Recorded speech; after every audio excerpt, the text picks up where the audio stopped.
함께 읽을 말씀 구약성경 시편 16편 1절부터 11절까지입니다. 우리 함께 합독하도록 하겠습니다. 하나님이여 나를 보호하소서. 내가 주께 피하나이다. 내가 여호와께 아뢰되 주는 나의 주시오니 주밖에는 나의 복이 없다 하였나이다. 땅에 있는 성도는 존귀한 자니 나의 모든 즐거움이 저희에게 있도다. 다른 신에게 예물을 드리는 자는 괴로움이 더할 것이라. 나는 저희가 드리는 피의 전제를 드리지 아니하며 내 입술로 그 이름도 부르지 아니하리로다. 여호와는 나의 산업과 나의 잔의 소득이시니 나의 분깃을 지키시나이다. 내게 줄로 재어준 구역은 아름다운 곳에 있으며 나의 기업이 실로 아름답도다. 나를 훈계하신 여호와를 송축할지라. 밤마다 내 심장이 나를 교훈하도다. 내가 여호와를 항상 내 앞에 모시며 그가 내 우편에 계심으로 내가 요동치 아니하리로다.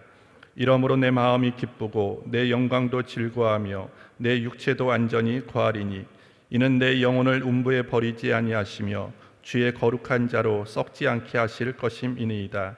주께서 생명의 길로 내게 보이시리니 주의 앞에는 기쁨이 충만하고 주의 우편에는 영원한 즐거움이 있나이다. 아멘. 오늘 제목은 하나님은 우리의 안전장치입니다. 오늘 2절 말씀 우리 다시 읽겠습니다.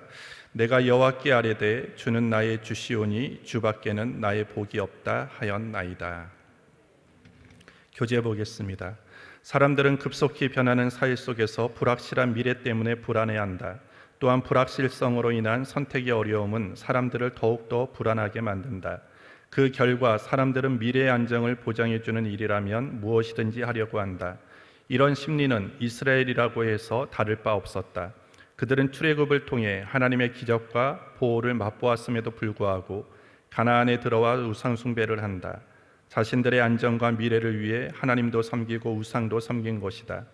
다윗 시대에도 지파 연합체에서 왕정으로 넘어가는 과도기적 불안 때문에 사람들은 하나님을 믿으면서도 주변 강대국처럼 이방 신에게 피해 전제를 드렸다. 그러나 그럴수록 그들의 피난처요 보호자이신 하나님은 그들에게서 멀어졌다. 반면 다윗은 너무나 확실하게 주밖에는 나의 복이 없다고 믿음의 선포를 한다. 그의 미래는 하나님이시기 때문에 현재의 선택도 하나님의 기준이었다. 다윗에게 하나님 외에 다른 안전장치는 필요 없었다. 다윗은 여호와는 나의 산업이요 나의 잔의 소득이라 했다. 미래의 아름다운 기업도 하나님에게서 나온다. 지혜도 하나님께서 그를 훈계하심으로 얻은 지혜이다. 안전한 미래와 영원한 즐거움까지 하나님에게 있다는 믿음을 가진 다윗에게는 주밖에 없었다. 이처럼 주밖에 없는 다윗은 위기 속에서도 요동치 아니한다. 많은 성도가 하나님을 믿으면서도 미래에 대한 다른 안전장치를 만들려고 한다. 신앙교육보다 학교교육에 힘쓰며 자녀를 키우는 것은 공부를 안전장치로 여기는 것이다. 나에게 부활의 영광을 안겨주시는 분은 주밖에 없다. 우리도 다윗처럼 주밖에 없는 삶을 살자. 함께 읽은 시편 16편은 정확하게 어떠한 배경에서 다윗이 이 시를 썼는지는 잘 모르겠지만 시의 내용으로 볼 때 다윗은 어려운 시기를 보낼 때 이 시를 썼다라는 것을 우리는 좀 생각해 볼 수 있습니다. 다윗은 어려운 시기 가운데 깨달았던 것, 그리고 어려운 시기를 자신이 어떻게 이겨낼 수 있었는지, 그 이겨낼 수 있는 힘은 어디에서부터 시작되었는지를 그가 이 시를 통해서 우리에게 말해주고 있습니다. 오늘 본문을 통하여 우리가 알고 또 삶의 현장에서 실천해야 될 것이 무엇인가를 잠시 살펴보겠습니다. 첫 번째, 하나님만이 가장 강력하고 안전한 피난처이심을 우리는 꼭 알고 믿음으로 고백하며 살아가야 하는 것입니다. 구약 성경에 나오는 인물들 중에서 다윗만큼 그 인생이 파란만장하고 그리고 극적인 삶을 살았던 사람은 드문 것 같습니다. 그의 인생은 그 자체가 한편의 드라마였고, 그리고 아마 하나의 영화를 찍으라고 해도 아마 많은 그런 영화를 만들어낼 수 있을 것입니다. 굴곡 있는 인생을 살았던 다윗이죠. 세상의 영화, 세상에서 얻을 수 있는 모든 영화를 아마 다윗은 다 얻어봤을 것입니다. 인기도, 부도, 명예도, 권력도 다 잡아본 사람입니다. 하지만 또 반대로 인생의 나락과 바닥까지도 다 가보았던 사람이 다윗입니다. 다윗의 생애를 돌이켜보면 인간으로서 어떻게 그와 같은 파란만장한 삶을 살아갈 수 있었을까? 그리고 그 고난과 그 고통과 어려운 고비마다 그 다윗이란 사람은 어떻게 잘 견디고 이겨낼 수 있었을까라고 하는 그런 오는 질문을 해볼 수 있습니다. 하지만 답은 어디에 있었는가? 바로 다윗은 항상 모든 삶 속에서, 특별히 어려움 가운데서 하나님을 찾았다라는 것입니다. 오늘 본문에서도 다윗은 어려운 상황에서, 그리고 흔들릴 수밖에 없는 그런 상황에서 다윗은 누구를 찾았느냐? 하나님을 찾았음을 우리는 볼 수 있습니다. 숱한 생명의 위협 가운데서도 다윗은 늘 항상 먼저 하나님께 한 일이 있습니다. 그것은 하나님을 찾은 것입니다. 하나님을 자신의 삶의 피난처로 늘 인정하며 사는 것이다 라는 것이죠. 오늘 1절에 보시면 하나님이여 나를 보호하소서 내가 주께 피하나이다 이렇게 되어 있습니다. 시편에서 다윗이 아주 즐겨 사용했던 단어들이 있습니다. 하나님은 나의 방패시요 나의 힘이시요 나의 요새시요 라고 고백하면서 또 가장 잘 사용했던 것이 뭐냐면 하나님은 나의 피난처이십니다 라고 하는 그런 고백들을 많이 했습니다. 왜냐하면 다윗은 조금 전에 말씀드렸듯이 파란만장한 인생을 살았어요. 고난, 어려움, 그런 여러 가지 사람이 당할 수 있는 그런 고난을 많이 당했던 사람이기 때문에 그 입술에서 늘 어떤 단어가 나오느냐? 요새, 방패, 피난처 이런 단어들이 많이 나올 수밖에 없었어요. 근데 그 피난처의 주체는 누구냐? 피난처는 과연 누구였느냐? 오늘 다윗이 말하고 있는 피난처는 다른 것이 아니었어요. 오직 하나님이었다는 거예요. 하나님만이 자신의 피난처임을 늘 고백했다는 것이죠. 피난처는 도망 다닐 때 피하는 곳을 피난처라고 얘기를 합니다. 왜 도망합니까? 좋지 않은 상황이죠. 위급한 상황입니다. 다급한 순간입니다. 달갑지 않은 그런 상황 속에서 도망 다니다가 그가 늘 피했던 곳은 하나님이었다라는 것입니다. 오늘 우리의 인생도 마찬가지고 우리의 신앙생활에서도 마찬가지입니다. 살다 보면 어려움을 다 만납니다. 가정에서, 일터에서, 건강으로 인해서 여러 가지 다양한 이유를 통해서 우리는 이와 같은 어려움을 만나는데 그 어려움을 만날 때 이제 내 인생이 끝이구나 라고 여겨질 때 그 절망의 순간에 우리가 꼭 붙잡아야 될 것이 뭐냐면 우리의 피난처는 하나님이시다. 하나님만이 나의 피난처이시다 라고 하는 이 믿음과 이 신앙을 잃어버리지 않으면 오늘 다윗이 그 파란만장한 인생 속에서도 견디고 버티고 결국은 이겨내는 인생이 되었듯이 오늘 우리도 그와 같은 승리의 삶을 살아갈 수 있다라는 것입니다. 여러분들이 인생을 살아갈 때 피난처를 가지고 살아가는 사람하고 피난처가 없는 사람하고는 차원이 다릅니다. 인생을 살아가는 방식도 다르고 문제가 다가왔을 때 그 문제를 대처하고 대하는 그런 자세도 달라질 수밖에 없어요. 왜? 피난처가 없는 사람은 위기가 오면 도망할 데가 없다라고 해서 그냥 주저앉아 버립니다. 하지만 늘 피난처를 알고 피난처가 어디인 것을 알고 살아가는 사람은 문제가 와도 그리고 절망의 순간이 와도 두려워하지 않아요. 왜? 나는 내가 피할 곳이 있기 때문에 나는 언제든지 내가 숨을 곳이 있다는 것을 알고 있기 때문에 두려워하지 않는다는 것입니다. 여러분들 광야에서 사는 법, 인생에서 살아가는 법은 아주 단순합니다. 그것은 피난처를 만들어야 되는 거예요. 피난처를 알고 살아가야 되는데 우리의 피난처는 하나밖에 없어요. 오직 하나님이시다. 하나님만이 나의 강력한 피난처이심을 우리는 꼭 알고 그리고 그 주님과 함께 동행하며 걸어가는 저와 여러분들이 되기를 주의 이름으로 축복합니다. 주님만이 나의 강력한 피난처다라고 우리가 여기며 살아가는 사람은 그냥 생각만 그렇게 하면 안 되는 거예요. 고난이 왔을 때 하나님이 나의 강력한 피난처이시다라고 고백하는 사람은 고난이 오고 어려움이 다가오면 뭘 해야 되는 거예요? 기도해야 되는 거예요. 기도하고 찬양하고 예배하고 그러므로 해서 하나님이 나의 진정한 피난처이심을 고백하며 그 속에서 하나님이 주시는 위로, 응답, 기적, 회복을 경험해야 된다라는 것입니다.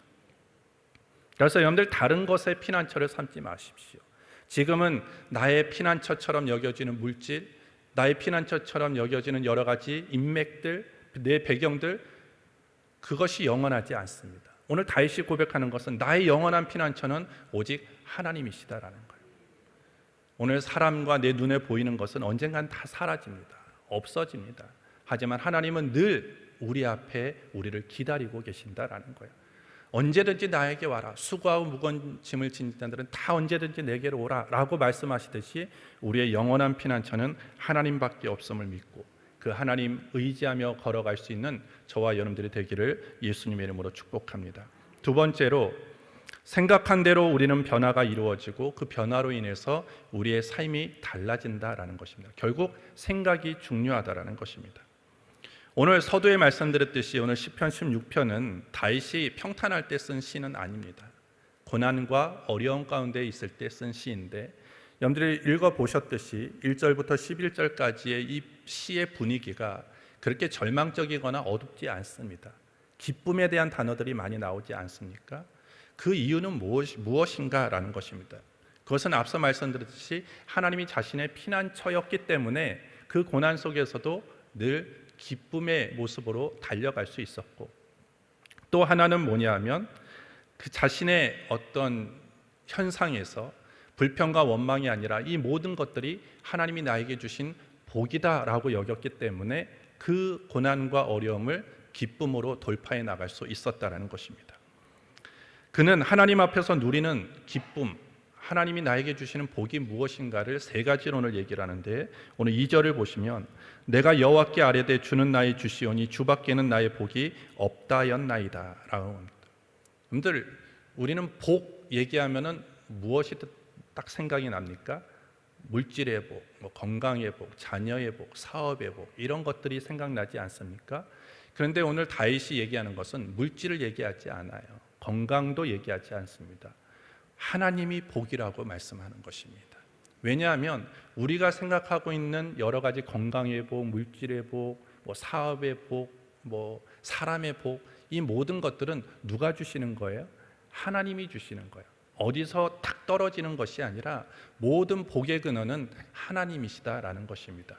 오늘 그것을 잘 고백했던 시가 있어요. 여러분들이 너무나 잘 알고 있는 시편 127편인데 제가 한번 읽어드리겠습니다. 여호와께서 집을 세우지 아니하시면 세우는 자의 수고가 헛되며 여호와께서 성을 지키지 아니하시면 파수꾼의 경성함이 헛사로다. 너희가 일찍 일어나고 늦게 누우며 수고의 떡을 먹으며 헛되도다. 그러므로 여호와께서 그 사랑하시는 자에게 잠을 주시는도다. 자식은 여호와의 주신 기업이요 태의 열매는 그의 상급이로다. 젊은 자의 자식은 장사의 수중의 화살 같으니 이것이 그 전통에 가득한 자는 복되도다. 저희가 성문에서 그 원수와 말할 때 수치를 당치 아니하리로다. 시편 127편은 솔로몬의 시입니다. 솔로몬도 모든 세상의 부귀영화를 다 누렸던 사람이죠. 한 나라의 군주가 되었던 사람입니다. 이 솔로몬이 무엇을 얘기합니까? 시편 127편에 보면 여호와께서 계속 얘기를 합니다. 여호와께서 함께 하셔야 된다. 여호와께서 함께 하셔야 된다. 한 개인의 잠을 자는 것도 하나님이 함께 하셔야 된다. 한 가정에 자식이 태어나는 것도 하나님이 함께 하셔야 된다. 나라가 세워지는 것도 하나님이 함께 하셔야 된다. 가정이 세워지는 것도 하나님이 함께 하셔야 된다. 계속 여호와를 얘기하는 거예요. 이것은 무엇을 뜻합니까? 모든 복의 근원, 모든 복의 출발은 하나님이시다라는 거예요. 다윗은 그것을 지금 고백하고 있다라는 것입니다. 우리는 자꾸 눈에 보이는 것을 복이라고 얘기하지만 하나님이 진짜 복이라는 거예요. 그러면 하나님이 복이라고 생각하면 하나님이 우리에게 주시는 것은 다 복인 거예요. 꼭 물질이 많아서가 복이 아니에요. 건강이 있어야지만 복이 아니라 때로는 하나님은 우리에게 그 훈련도 주시고 고난도 주시고 십자가도 주시는 거예요. 그것도 복이라고 생각하는 것입니다. 그래서 지금 다윗은 고난과 어려움을 당해도 이 또한 하나님이 나에게 주신 것이기 때문에 이것도 우리는 복이라고 생각했기 때문에 기쁨으로 지금 찬양을 하고 있는 것입니다. 여러분들, 하나님은 우리에게 나쁜 것을 주지 않습니다. 하나님은 우리에게 가장 필요한 것, 우리에게 절실히 우리에게 필요한 것들을 하나님은 다 알고 주세요.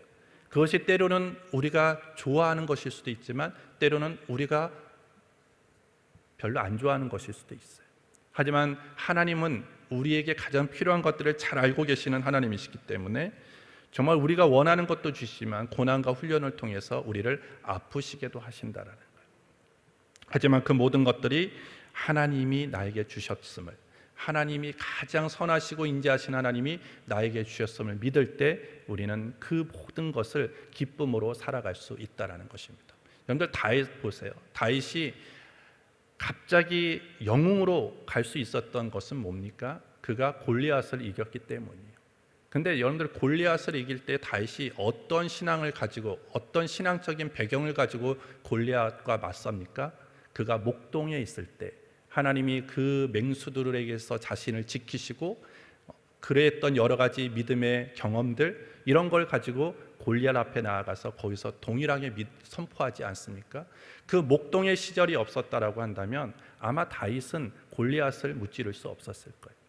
하지만 그 목동의 그 시간은 다윗에게 있어서 대단히 고난과 힘든 시간이었어요. 하지만 지나와 보니까 그 시간이 너무나 자신에게 큰 유익한 시간이었고 복이었다라는 거예요. 오늘 우리도 인생을 살아갈 때 그때 너무나 견디기 힘들었는데 지나보면 그래서 하나님이 나에게 그 시간을 주셨구나 라고 느껴질 때가 있다라는 거예요. 결국 하나님이 우리에게 복이라는 사실을 깨닫게 되어지면 하나님으로부터 오는 모든 것이 복으로 여기고 우리에는 이제 불평과 원망이 아니라 오직 기쁨과 감사함으로 살아가는 우리 모두가 된다라는 것입니다. 두 번째로 3절을 보시면 땅에 있는 성도는 존귀한 자니 나의 모든 즐거움이 저에게 있도다. 오늘 땅에 있는 자가 누구냐? 이것은 신학적으로 여러 가지 견해가 갈립니다. 근데 여러 가지 견해 중에서 제가 한 가지만 얘기를 해드린다면 땅에 있는 성도는 인생을 살아오면서 다윗이 만났던 모든 사람들입니다. 그 모든 사람들을 하나님 존귀한 자라고 지금 생각하고 있습니다.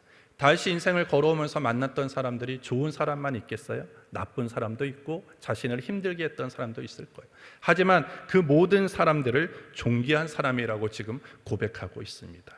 왜 그렇습니까? 그것은 그 한 사람 한 사람이 자기에게 호의를 베풀고 좋은 이미지를 가지고 온 사람뿐만 아니라 자신을 힘들고 또 눈물 흘리게 만드는 사람조차도 이것은 하나님이 나를 다듬기 위해서 나에게 보내주신 훈련 파트너구나 라고 생각했기 때문에 그 사람이 자신의 인생 가운데 너무나 존귀하게 여겨졌다라는 거예요. 오늘 우리가 인생을 살아가는 데 있어서 우리도 많은 사람들을 만납니다. 가정에서 또한 일터에서 또 구역에서 다 좋은 사람들만 만나지 않아요. 때로는 우리가 힘들고 우리를 지치게 하는 그런 사람들도 만들지만 그 모든 시간 속에서 우리가 늘 감사로 살아가기 위해서는 생각을 바꿔야 된다는 거예요.